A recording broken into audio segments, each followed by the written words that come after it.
semuanya, balik lagi dengan Mr. Sabil dengan Miss Debbie. Jadi sekarang kita lagi ada di perkebunan kol atau kubis ya Miss Debbie ya. Nanti di sini nih kalian bakalan belajar banyak tentang tanaman-tanaman, tentang perkebunan dari Saya kaget.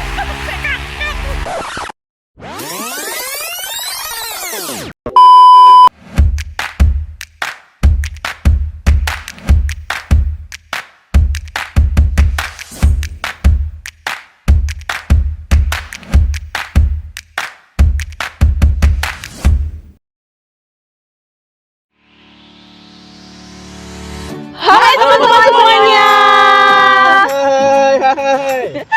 Ketemu lagi di acara tahunan kita GHL. Gunung, hutan, dan lautan. Iya. Oke. Untuk GHL kita tahun ini, kita akan pergi kemana sih? Kita bakalan berkunjung ke masyarakat Tengger karena Mister juga sudah siap buat menjadi salah satu masyarakat di sana. Wah, seru sekali ya, Mister. Jadi kita bakalan belajar banyak budayanya di sana, kemudian kita bakalan belajar tentang alam-alamnya yang juga di sana. Dan itu apalagi Miss Dewi terkait dengan? Nah, kita juga belajar tentang hutan. Apa saja sih hutan yang ada di sana? Yuk.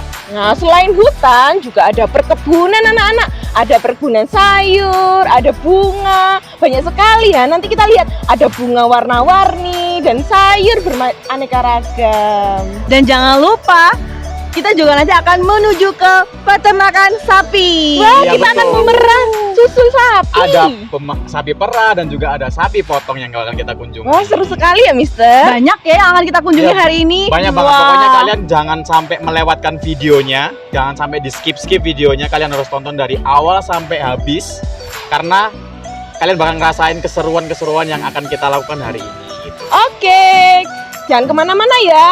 Kita jalan-jalan. Let's go. Let's go. Yuk. Oke, sebelum berangkat kita persiapan dulu, kita cek seluruh bekal-bekal kita cek seluruh barang bawaan kita, dan seluruh barang-barang yang kita butuhkan untuk kegiatan hari ini. Waduh, Pak Patrick bawa apa nih tuh kok? Tasnya gede gitu, merah-merah gitu. Jangan-jangan Pak Patrick bawa bekal banyak nih. Pokoknya terus kita pantengin terus ya kegiatan hari ini. Oke anak-anak, sebelum kita memulai, kita harus berdoa terlebih dahulu untuk melancarkan acara pada hari ini. Menyatakan kemuliaan-Mu dalam kehidupan mereka masing-masing. Terima kasih Tuhan, terima kasih. Begitu pula apabila sebentar mereka telah melakukan tugas mereka dan harus kembali ke Surabaya, Tuhan tetap melindungi, menyertai, dan memberikan damai sejahtera. Terima kasih Tuhan, kami yang ditinggalkan, Tuhan juga berikan perlindungan dan sejahtera yang jadi Tuhan. Terima kasih Bapa. Segala puji, hormat, dan syukur kami atas segala kebaikan Tuhan yang Tuhan telah berikan bagi kami pada hari ini. Di dalam nama Tuhan Yesus Kristus Allah kami yang hidup, kami mohonkan doa kami.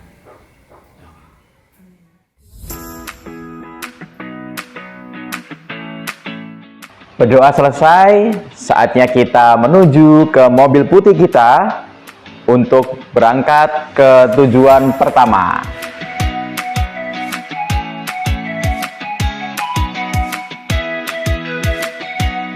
Let's go, let's do this.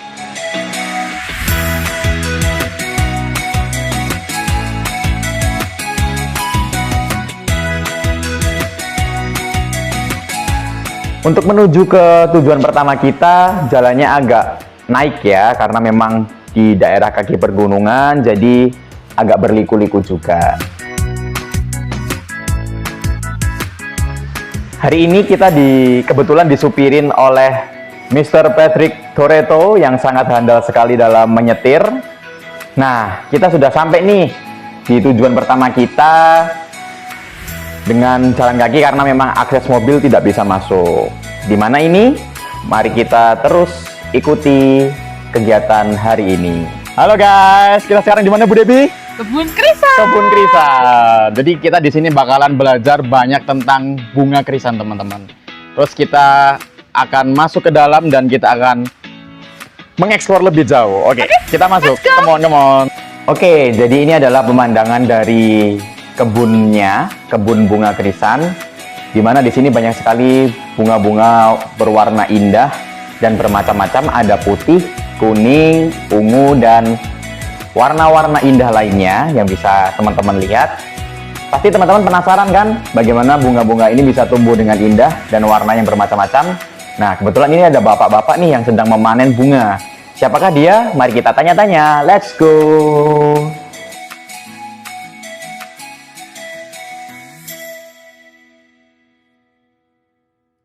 Halo. Nah, sekarang Mr. Sabil sudah berada di kebunnya, di kebun bunga krisan, di mana Mr. Sabil sini bersama dengan Bapak siapa? Pak Insu Prabowo. Pak Insu Prabowo. Jadi Pak Insu Prabowo ini yang jadi pemilik kebunnya ya Pak ya? Ya, Jadi pemilik kebunnya. Terus ini Pak, kenapa kok memilih bunga krisan Pak untuk ditanam, untuk dirawat gitu? kenapa memilih bunga krisan? Iya. Pada awalnya sebelum pandemi itu bunga krisan itu sangat dinilai dari segi bisnisnya sangat menguntungkan. Oke. Ya, disesuaikan juga dengan iklim ya, ketinggian kita. Oh, oke. Ya, mintanya itu 1000 meter di atas permukaan Oh, laut. jadi harus di 1000 meter di atas Ya. permukaan laut. Oke. Gitu.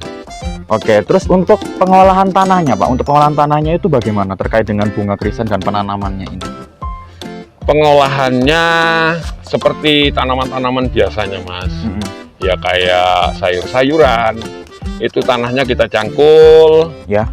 terus kita ratakan, terus kita pasang jaring, Mas. Pasang jaring gitu ya Pak ya? Jaringnya ini. Ya. Oh, ini ada Nanti jaring-jaringnya. jaring-jaringnya ini.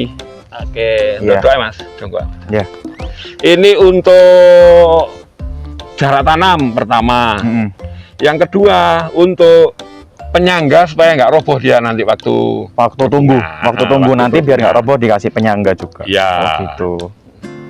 Terus untuk perawatannya Pak, perawatannya itu bagaimana? Ketika dia sudah tumbuh atau mungkin sudah dari bibit sudah harus dirawat sedemikian rupa atau bagaimana? Kalau perawatan ya tetap seperti tanaman biasa, Mas. Tanaman biasa. Itu begitu kita nanam, ya begitu juga hari itu kita rawat, kita siramin, Oh, gitu, kita siramin, ya. nyiramnya 2 hari sekali. Oh, 2 hari sekali ya Pak ya? Mm. Jadi tetap butuh dikasih semacam asupan air ya Pak ya? Betul, asupan air sama pupuk. Oh, pupuknya. Kalau pupuknya itu pupuk apa Pak biasanya Pak? Pupuk biasa? Atau? Biasanya kita pakai untuk tahap baru tanam. Iya. Di masa vegetatif itu biasanya kita pakai pupuk yang banyak kandungan N-nya, Oh, gitu. nitrogen. Ya. Oh, berarti pupuknya ada kandungan-kandungan nitrogennya dan kandungan yang lain-lainnya juga Nah. biar lebih sehat gitu ya tanamannya. Nanti kalau sudah ketinggiannya tercapai, Ya. kalau mau masuk ke fase pembungaan itu biasanya ada pupuk NPK biru, NPK mutiara biru. Oh, gitu. Nggih. Nah, kombinasi antara NP sama K. Oh, gitu. NPK. Ya, Jadi buat pupuknya dan perawatan buat disiram dan lain-lain itu tetap ada kandungan-kandungan tertentunya ya teman-teman. Jadi Bapak ini sudah mempersiapkan semuanya Pak, udah disiapkan, udah diracik sendiri ya Pak. ya, Untuk kandungan-kandungnya udah diracik sendiri. iya. Oke, gitu. Jadi itu untuk awal pengolahan dari penanaman bunga krisan dan perawatannya terkait dengan disiram kemudian diberi pupuk teman-teman.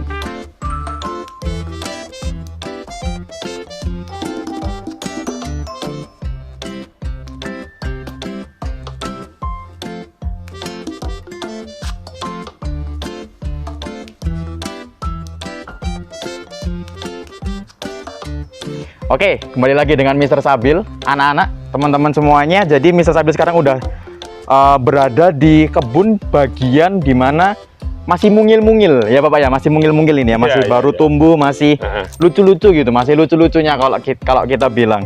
Jadi untuk yang segini-segini, untuk umur-umur segini itu ada perawatan khususnya nggak Pak buat tumbuhan-tumbuhan yang udah mulai tumbuh ini? Kalau perawatan Mas, itu perawatan baru tanam. Ini nih baru tanam. Ya, Baru tanam dapat sekitar 4-5 hari. Oh, ini baru 4-5 hari ini Pak segini ya? 4-5 hari yang lalu. Heeh. Begitu kita baru tanam, langsung disiram. Langsung disiram ini. 2 Kalau hari segini sekali. udah mulai dikasih pupuk apa belum?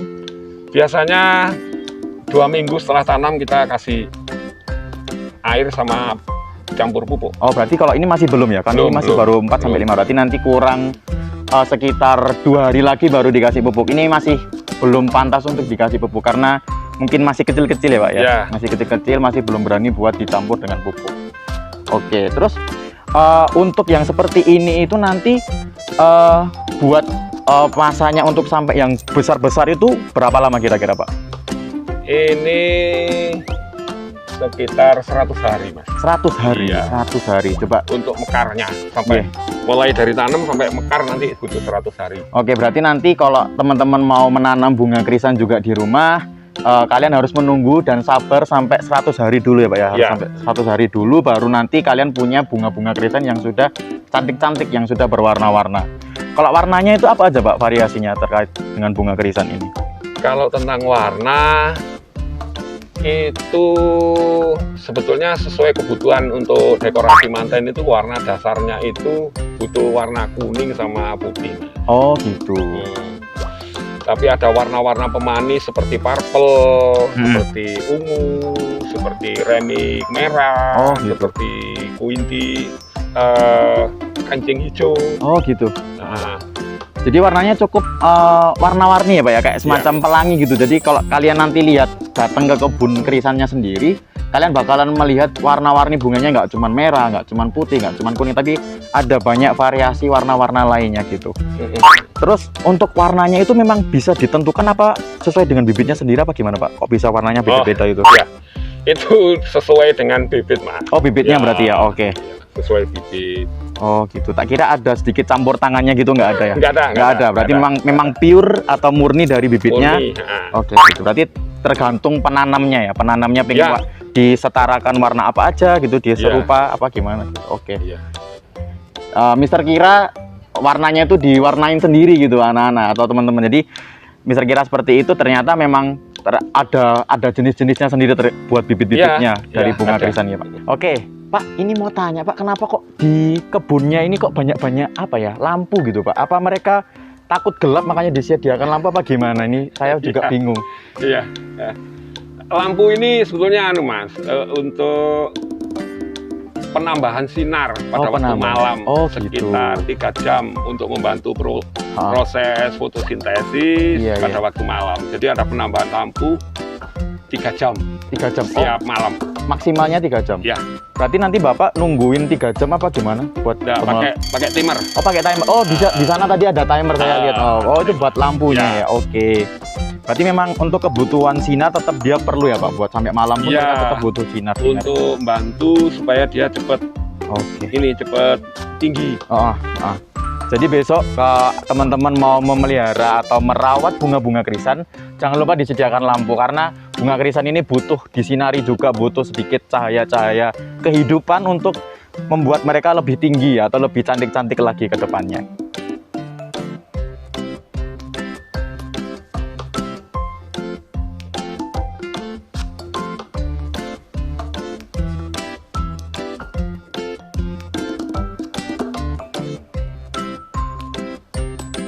Nah, Mr. Sabil sekarang udah di kebun bagian, kalau kalian lihat sendiri kan cantik-cantik. Ini udah pada besar ya Pak ya ini ya? Iya, iya.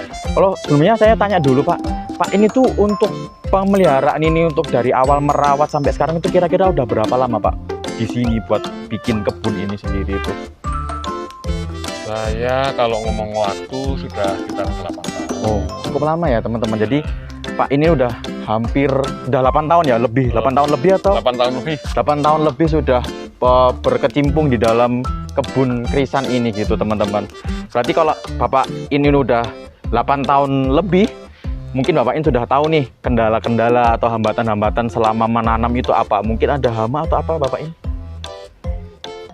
Biasanya kalau ya seperti tanaman-tanaman yang lain, setiap tanaman pasti dia punya hama. Hama. Nah, kayak ulat, kayak kutu daun, kutu loncat, trip, dan lain-lain, Mas. Itu Oke. kalau dari pestisidanya ya. Kalau dari fungisidanya biasanya ada karat daun. Oh gitu, berarti ada hama-hama dari daun juga ya, tumbuh-tumbuhan lain yang ini juga ya. Terus ada gulma, rumput-rumput harus Oh dicabut gitu. Jadi si krisan ini juga banyak musuhnya teman-teman. Jadi nggak cuman mereka hidup tenang di sini, tapi mereka ternyata punya banyak gangguan, baik dari pestisida hewan-hewan atau mungkin dari serangga-serangga ya Pak, serangga-serangga, atau mungkin dari tumbuh-tumbuhan lain atau seperti gulma, seperti rumput-rumput liar atau semacam itu. Terus buat bunga-bunga kayak gini tuh ada sistem perkawinannya nggak Pak? Kira-kira mereka ini buat mungkin bibit-bibitnya itu gimana? Kalau ini enggak kawin Mas, ini bibitnya dari stek. Oh gitu, berarti Ada induk Oh, untuk iya, dipotong steknya. oh jadi gitu. Buat bibit. Nggak ada perkawinan langsungnya, nggak ada Pak? Berarti Nggak ada, memang harus nggak ada. campur tangan semuanya buat Ya. krisannya. Oke gitu. Jadi kalian nanti kalau semisal mau mengembangbiakan atau menumbuh lebih banyak lagi bunga krisan, kalian harus menggunakan metode yang namanya stek ya Pak ya? Ya, Stek. Jadi gitu. Nanti stek. kalian bisa belajar-belajar banyak terkait dengan bunga krisan kalau kalian tertarik. Warnanya sangat banyak sekali di sini. Kalian bisa lihat sendiri. Warnanya ada kuning, ada pink, ada putih, ada peach di situ. Itu peach apa ya? Apa warna apa itu yang? Salam. Oh salem, warna salem ternyata warna salem. Ada warna ungu juga. Jadi bunga krisan ini warna-warni banget. Kalau misal ini tumbuh gitu di pekarangan atau gimana, tapi harus dengan perawatan yang baik, kalian akan apa ya? Semacam rumah kalian akan terlihat lebih indah gitu ya Pak. Ini ya. Oke, jadi ini adalah bunga-bunga yang sudah dikemas dan siap untuk dijual belikan. Kira-kira dijual belikan kemana aja ya ini bunga-bunga? Mari kita tanya-tanya lagi, lanjut. Ya ini, jadi ini Bapak sudah memegang. Tadi saya, Mr. Sabil sudah memesan dari berbagai macam warna yang ada di sini. Mr. nanti kebetulan Pak ini nih bersedia Pak ya memberikan ya mungkin ya untuk kenang-kenangan, mungkin untuk apa namanya, untuk cenderamata nanti ketika pulang. Jadi kalau kalian kesini nanti kalian bisa untuk pesan atau langsung apa ya Pak, kalau bilangnya apa ya, memesan ya Pak, memesan ini ya, warna-warnanya terserah kalian gitu. Kalau ini buat pengemasannya itu apa cukup pakai kertas ini aja apa gimana buat pengirimannya nanti Pak? Kalau pengiriman ke luar kota, biasanya kita panen satu macam warna, itu kita ikat pakai karet. Iya. Itu 10 batang, 10 biji ya, 10 batang. Iya. Itu nanti diikat pakai karet terus dibungkus pakai kertas seperti ini. Kertas seperti ini ya. Nah, Oke. cukup. Itu sudah aman ya, sudah cukup aman itu. Sudah aman. Tetapi kalau misalkan nanti untuk ke luar kota seperti ke Bali, itu masih kita pakai packing lagi, nanti dimasukkan kardus. Oh gitu. Satu kardus isi 100. Oke. Sebentar Pak, tadi keluar kota apa aja nih kotanya yang udah didistribusikan bunga-bunga krisan dari kebunnya Pak? Ini nih. Di mana aja gitu ya? Nah, di mana aja kira-kira kotanya? Biasanya ke Kayun, Surabaya. Aku Surabaya. Jadi kalau kalian lihat bunga-bunga di Kayun itu hasil produksinya Pak ini ya Pak ya? Nongko Jajar. Iya, Nongko Jajar. Salah satunya adalah Pak ini yang sebagai pemilik kebunnya. Selain dari Surabaya sendiri? Bali Mas. Bali. Oh, kalau Bali itu berarti untuk kesana kan agak lama Pak. Itu bunganya masih tetap segar atau gimana? Apa harus diberikan seperti apa? Enggak apa-apa, seperti pengiriman ke kota yang lain biasa aja, gitu. dipakai di packing ada kertasnya, kemudian ada dimasukkan kardus. Oh gitu. Kemudian kan biasanya layu Mas. Oh, layu Sampai lah. sana itu langsung direndam air. Oh, kalau direndam walaupun sudah layu direndam lagi langsung Nanti langsung nggak layu lagi. Oh, seger lagi. jadi agak memang mudah Pak buat perawatannya bunga krisan ini ya. Iya. Mudah, tapi kalian akan mendapatkan sensasi atau warna-warna yang apa ya? Kalau Mister bilang itu cantik-cantik lah. Warnanya di sini cantik-cantik gitu. Terus kira-kira Pak kalau boleh tahu dari penjualan ini tuh apa sih Pak yang menguntungkan dari apa prospeknya ke depan tuh apa sebenarnya kok sampai bisa, apakah menjanjikan buat produksi semacam ini, bunga-bunga krisan ini? Kalau prospek ke depan sebetulnya ya masih selama dia ada orang yang menikah, itu pasti masih kita Oke. Berarti butuh bunga. dan itu pasti selalu ada Pak pernikahan berarti. Selama masih ada pernikahan, ya, pasti masih membutuhkan bunga. Bunga krisan Bunga. salah satunya ya Pak ya. Akhir-akhir ini karena pandemi ini Iya, juga agak sulit. semua aktivitas yang berhubungan dengan kerumunan itu dilarang, jadi dibatasi agak dibatasi. Jadi kita sendiri bunganya agak terbatas lakunya, Mas. Berarti sekarang juga terdampak sama kondisi yang sekarang ya Pak? Sangat terdampak ya? Karena ini bukan kebutuhan pokok untuk makan. Iya. Tapi alhamdulillahnya masih berjalan gitu ya. Oke. Berarti memang bunga krisan ini cocok buat acara-acara pernikahan. Makanya nanti kalau kalian melihat acara-acara pernikahan itu ada banyak-banyak bunga di dekorasinya mungkin ya Pak. Di dekorasi terus di pelaminannya itu ada banyak-banyak bunga. Itu akan indah ketika ada bunga-bunga krisan gitu. Salah satunya yang ada di kebunnya Pak ini nih. Terus kemudian buat ke Surabaya, kemudian ke Balinya itu apakah sudah ada ini sendiri Pak? Selain kayun itu udah ada ini enggak? Apa namanya? Outlet. Ada outletnya gitu yang langganan dari kebunnya Pak ini nih. Gini Mas, kalau untuk outlet biasanya itu yang mensuplai itu pedagangnya. Jadi ini diambil pedagang. Gitu. Oke, boleh gitu.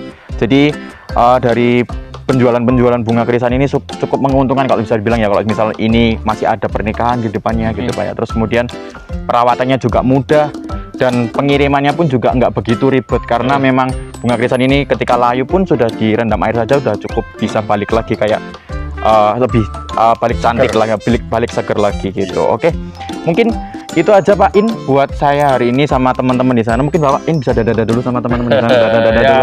Jadi nanti kalau kalian mau ketemu Pak In bisa datang ke kebunnya Pak In. Ada namanya nggak Pak kebunnya ini?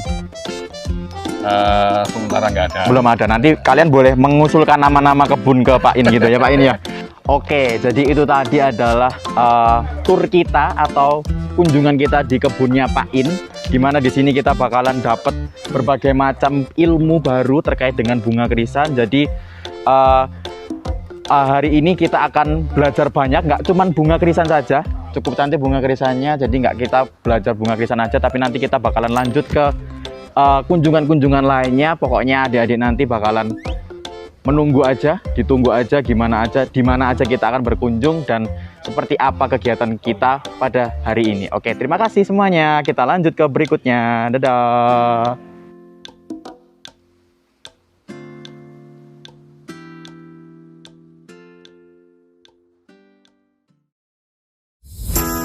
Halo semuanya, balik lagi dengan Mr. Sabil sekarang. Mr. sekarang udah bersama sapi-sapi yang lucu, sapi-sapi perah. Kalau kalian lihat di sini warna-warnanya, pasti kalian tahu kalau sapi-sapi ini akan menghasilkan banyak susu, dan susu-susu itu nanti yang biasanya kalian minum di rumah. Oke, hari ini Mister akan banyak tanya-tanya sama pemilik peternakan ini. Jadi nanti kalian harus tetap nonton terus videonya, jangan sampai kelewatan, jangan di skip-skip. Nanti kita bakalan dapat banyak ilmu dari peternakan sapi ini. Oke, kita lanjut langsung. Come on.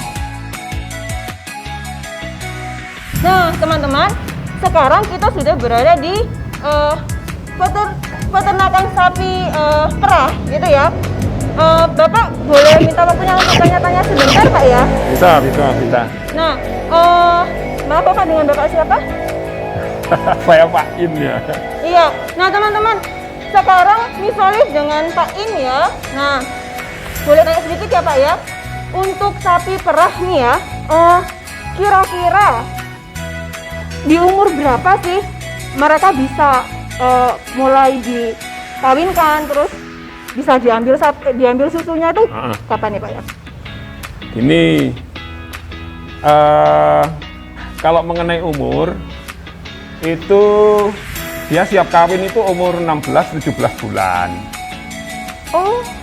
Nanti setelah kawinnya pakai inseminasi buatan, IB ya. Terus kemudian buntingnya dia 9 bulan, 10 hari.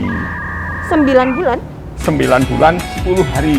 Sekitar 9 bulan, 7 hari, 8 hari, 9 hari, 10 hari. Melahirkan, kemudian setelah dia melahirkan baru bisa diambil susunya.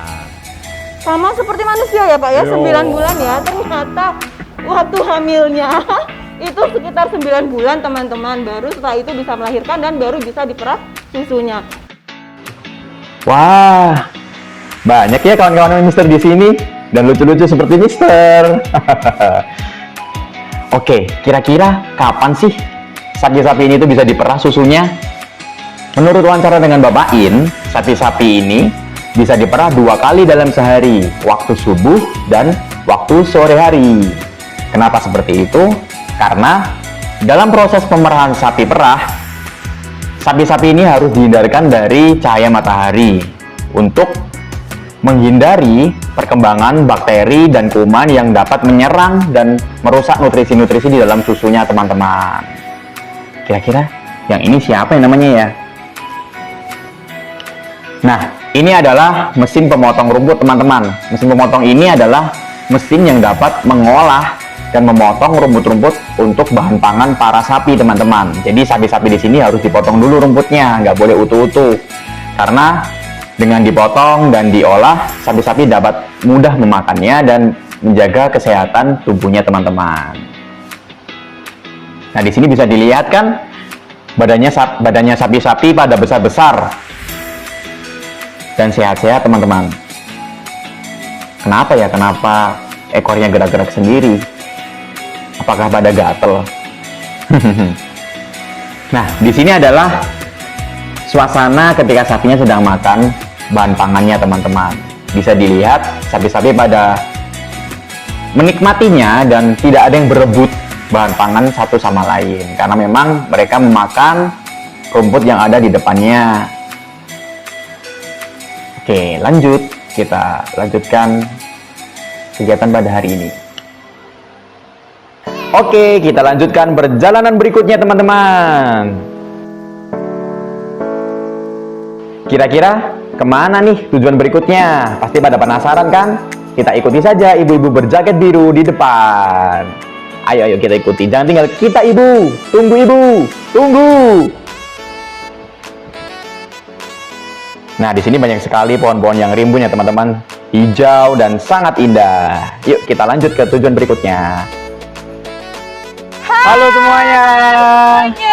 Jadi kita di sini, Mister Sabil dan Miss Dewi, Miss Debbie sedang berada di perkebunan kubis atau kol. Jadi kalau kalian lihat ini di sekitar kita banyak banget tanaman-tanaman kubis atau kol ya Miss Debbie ya. Iya. Nanti kita di sini bakalan belajar apa aja nih Miss Debbie? Wah, luar biasa ya. Kita bisa lihat ini, kanan kiri kita adalah semua tumbuhan tanaman kol. Nah, nanti kita akan belajar dari awal sampai akhir kol ini dikirim ke konsumen. Yuk, Oke. lanjut kita lihat yuk. Ayo lanjut. Hai, ketemu lagi sama Miss Debbie. Sekarang kita lagi di perkebunan kol atau kubis. Nah, ini bersama dengan Ibu Sulia. Bu Sulia ya. Jadi Bu Sulia ini adalah pemilik kebunnya. Nah, kita akan tanya-tanya sedikit tentang perkebunan kol atau kubis ke Bu Yulia. Ya, Bu Sulia. Iya. Maaf ya. Ya, jadi berapa Bu ya kira-kira luas lahan ini? Kalau yang lahan ini, Kol ya, yang ini 1.400. 1.400. Iya. Nah, dengan 1.400 meter ini kira-kira butuh berapa bibitnya, Bu?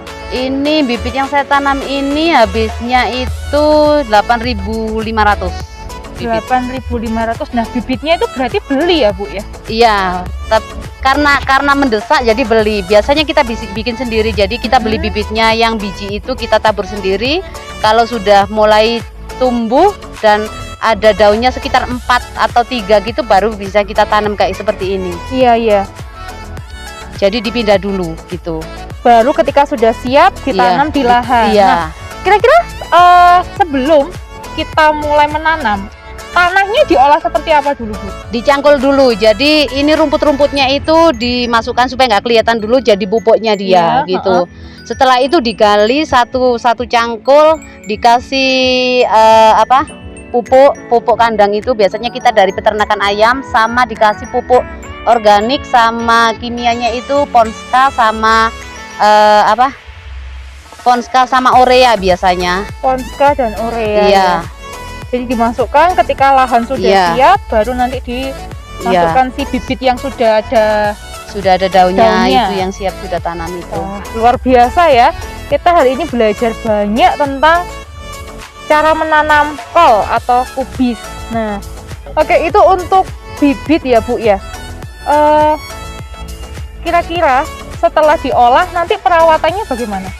Jadi setelah ditanam itu kita setelah daunnya sudah mulai melebar, Ya, pasti tumbuh tanaman yang liar itu kita Iya. bersihkan. Jadi kita kayak gini, disiangi ya Bu ya, iya, dicabutin atau biasanya pakai cangkul lebih cepat gitu. Setelah usia sekitar 1 bulan itu kita kasih pupuk lagi. Jadi kita kasih makanannya lagi. Itu biasanya saya pakai urea sama set A. Setelah itu kita kasih ini. Jadi kita timbun tanah lagi supaya dia bisa meresap ketika kena air gitu. Kubis ini bisa dipanen kira-kira usia berapa Bu? Sekitar 3,5 sampai 4 bulan. 3,5 sampai 4 bulan. Nah, kalau dengan lahan seluas ini menghasilkan kira-kira berapa Bu? Tergantung, misal kalau pernah kita itu sampai sekitar 10 ton kalau kubis, 10 ton ya. 8 sampai 10 ton. Kalau kisaran biasanya kalau musim panen kan harganya kisaran berapa Bu? Kalau pas bagus kayak gini sampai 5.000, 6.000 per kilo. Per kilo? Kalau sampai mentok ke bawah itu pernah sampai 700 per kilo. 700 rupiah Iya, per kilo 700 ya Bu rupiah. ya. Ya, jadi kita kalau menanam kol, kita tunggu sekitar 3 sampai 4 bulan untuk siap dipanen. Panen. Ya. Terima kasih Bu Yulia. Jadi kita sudah tadi belajar tentang hasil panen ya. Kadang-kadang harga jualnya bisa sampai 6.500 per kilonya. Kadang-kadang juga ketika harga turun bisa nyampe 700 rupiah per kilo ya. Iya. Nah, ketika kita melihat di kanan kiri kita ya, kita bisa lihat usia kol saat ini berapa Bu Yu? Usia 3 bulan. Usia 3 bulan ya di sekitar kita ya. Nah, nanti kolnya siap untuk dipanen butuh 1 bulan lagi seperti itu. Nah, ketika kol sudah dipanen Bu, proses pengepakannya, packingnya, dan sampai pengirimannya seperti apa? Jadi kita sebagai yang punya lahan itu cuman kita jual, jadi borongan. Jadi misalnya biasanya satu ladang ini dibeli berapa juta gitu. Jadi kita cuman ira-ira estimasi aja berapa kintal, berapa ton gitu. Jadi mereka pedagangnya yang langsung kirim gitu.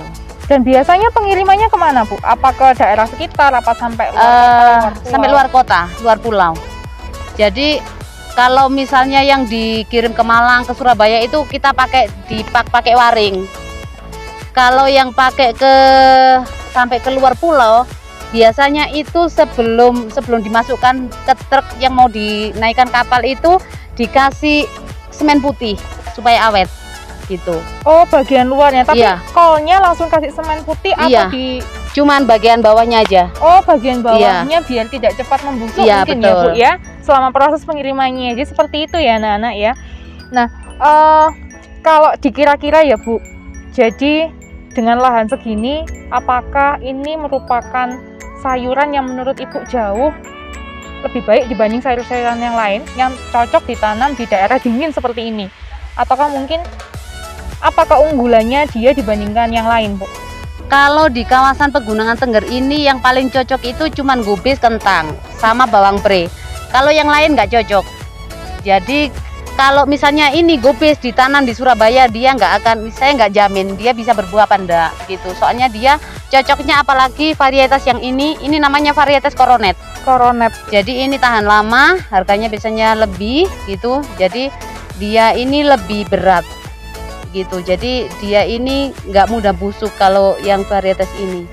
Ya, jadi punya keunggulan tersendiri Iya. ya dibandingkan sayuran-sayuran mungkin pokcoy atau Iya. mungkin sawi ya. Untuk Iya. daerah Tengger memang dominan ditanami kol. Kalau bawang biasanya pre di sama pemasak itu sawi putih yang biasanya kalau orang-orang Surabaya sebut itu kimchi itu loh. Iya, heeh. Itu juga cocok di sini. Masih bisa Tapi ya, jarang yang tanam soalnya cocok-cocokan.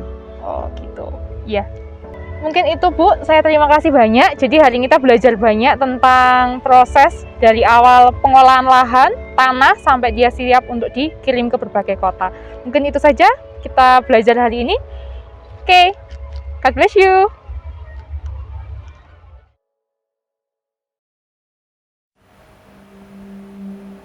setelah dari kebun, kita melakukan perjalanan ke masyarakat suku Tengger. Dalam perjalanan, kita melewati hutan homogen. Hutan homogen memiliki ciri khusus, yaitu terdiri dari satu jenis pohon saja. Seperti yang kita lihat saat ini, hutan pinus merupakan salah satu contoh hutan homogen. Nah, selain hutan homogen, kita juga bisa melihat hutan heterogen. Ciri khas dari hutan heterogen adalah memiliki beberapa jenis pohon dan memiliki fauna dan flora yang lebih variatif dibandingkan hutan homogen. Oleh karena itu, mari kita bersama-sama melestarikan dan menjaga alam di sekitar kita.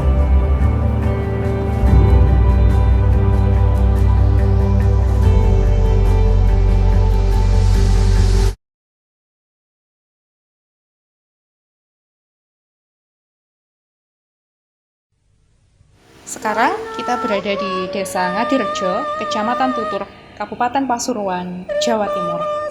Di sini kita akan belajar lebih dalam tentang adat dan budaya masyarakat suku Tengger. Di desa ini merupakan tempat tinggal mereka. Ini adalah beberapa sesaji dan persiapan untuk upacara adat setempat. Upacara tersebut adalah upacara adat Karo yang biasa dilakukan secara turun-temurun. Nah, sesuatu yang menarik bukan? Karena kita akan belajar lebih detail dan lebih dalam. Informasi lebih lanjut akan dibahas oleh Mr. Sabil dan budayawan setempat.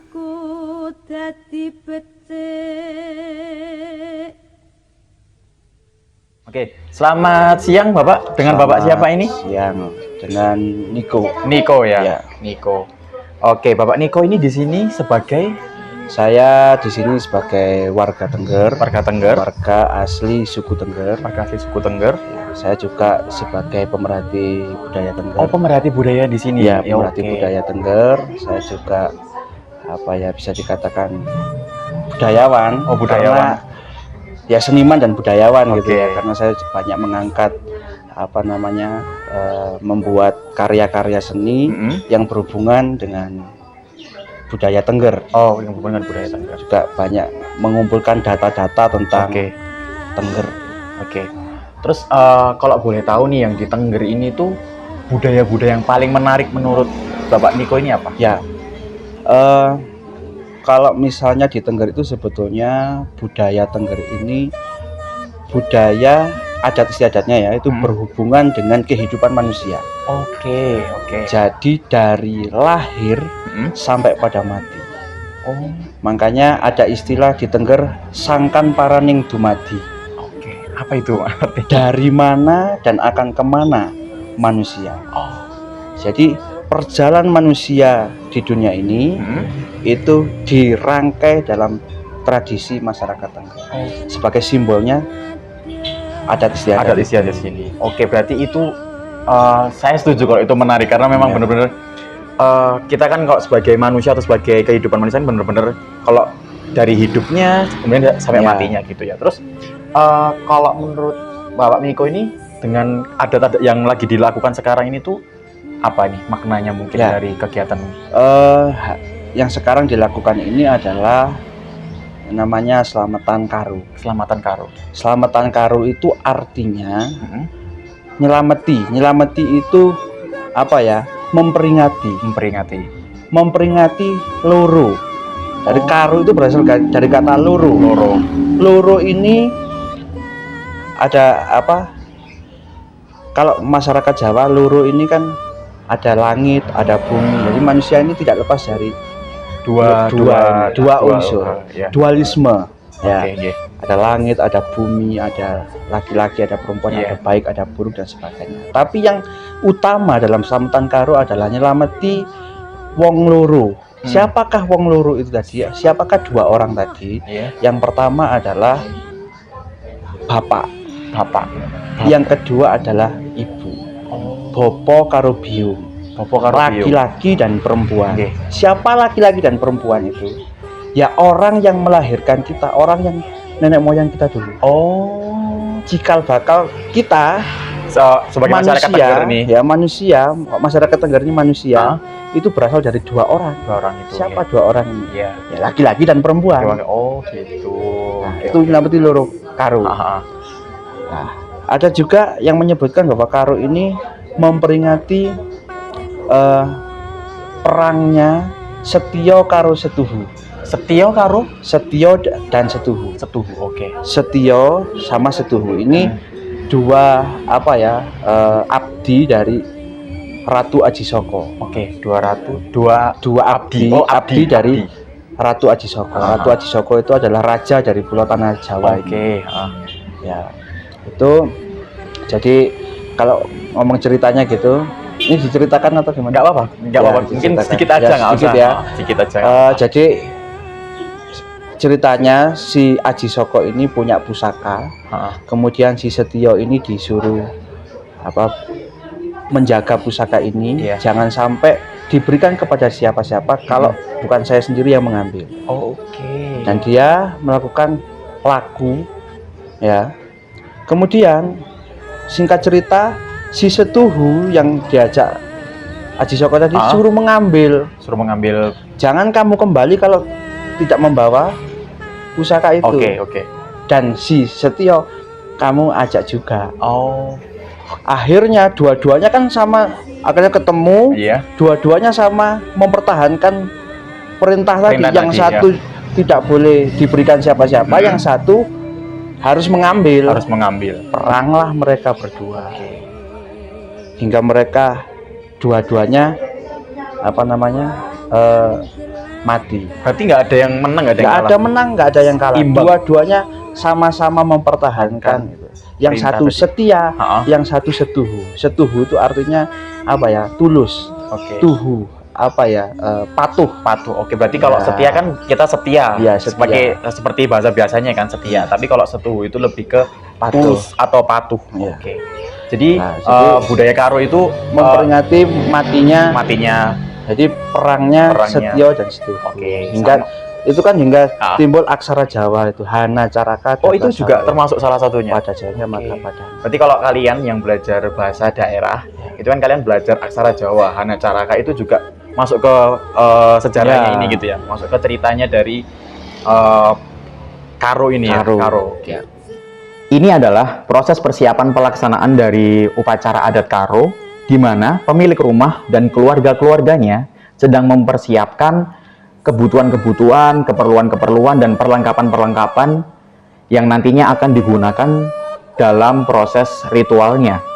Bisa kalian lihat sendiri, di sini banyak sekali kain-kain adat, kemudian juga ada sesaji seperti kemenyan, kemudian makanan-makanan yang dibutuhkan untuk nantinya sebagai sesaji para leluhur.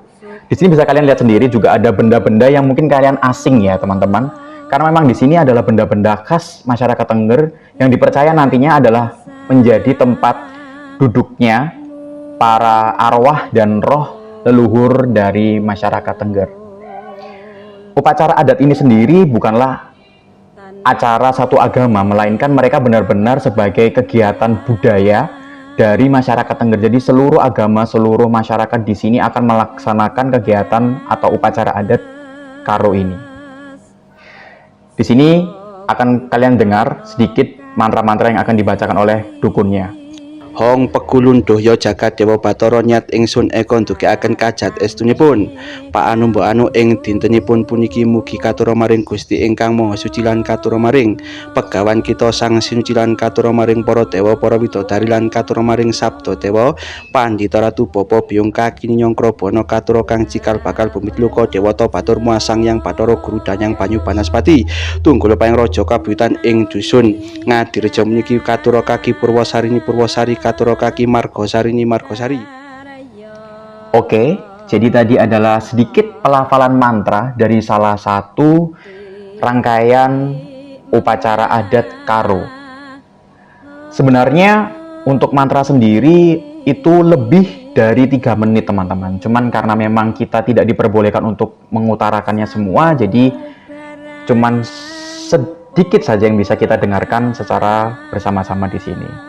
Dan di sini adalah salah satu pelaksanaannya, di mana melibatkan seluruh pemilik rumah dari kepala keluarga, kemudian diikuti oleh istri, dan juga anggota-anggota keluarga lainnya.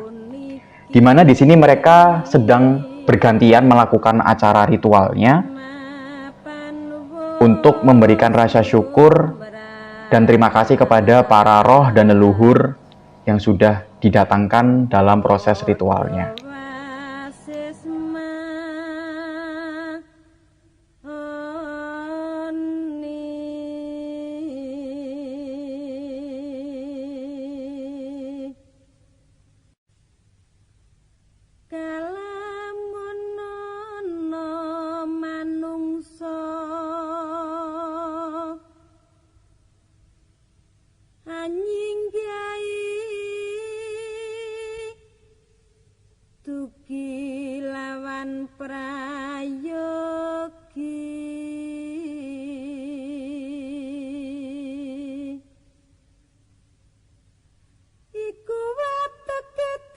Terakhir nih, Pak Niko, terkait dengan pasti di dalam sebuah upacara itu ada mantra-mantra terkait kita. Mungkin bisa sedikit dijelaskan makna-makna dari mantra-mantra yang digunakan. Sedikit saja nggak apa-apa. Sedikit mantra yang digunakan. Mantra itu kalau orang Tengger menggunakan bahasa Jawa. Bahasa Jawa kuno. Itu masyarakat Tengger ini mantra itu yang paling pokok. Itu ada mantra pamenyanan. Pamenyanan itu untuk membakar kemenyan. Oke. Itu mantra pamenyanan.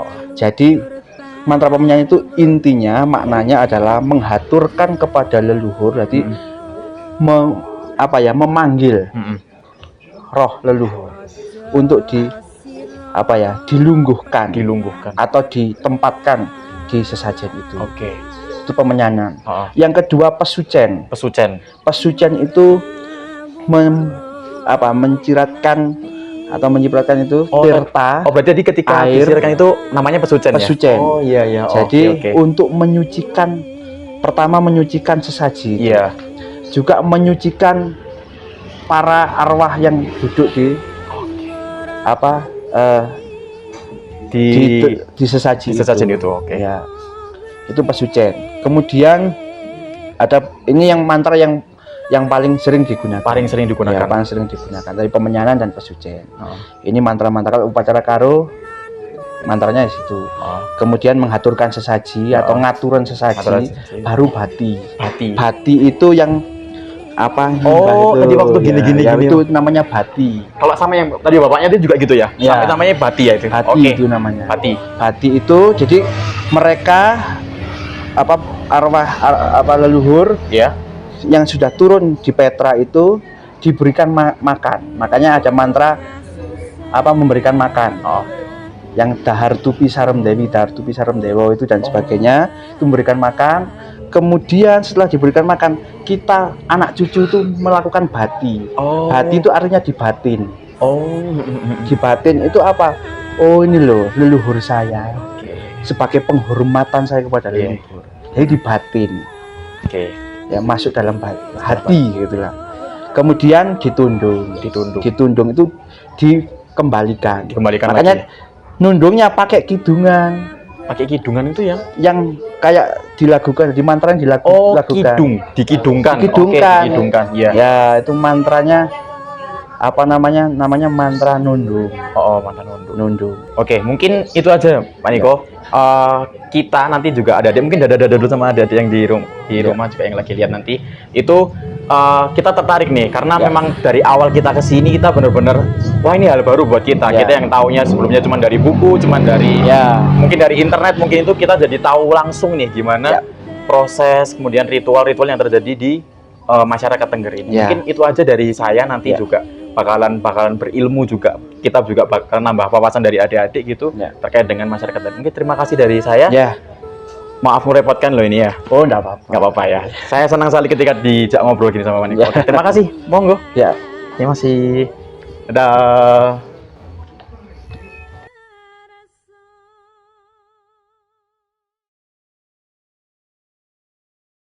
Nah, teman-teman, tadi adalah tempat terakhir kita untuk GHL tahun ini. Betul banget, karena kita semua udah capek, jadi mungkin kita saatnya pulang ke Surabaya. Oke, kita berpamitan dulu. Sampai ketemu di GHL berikutnya.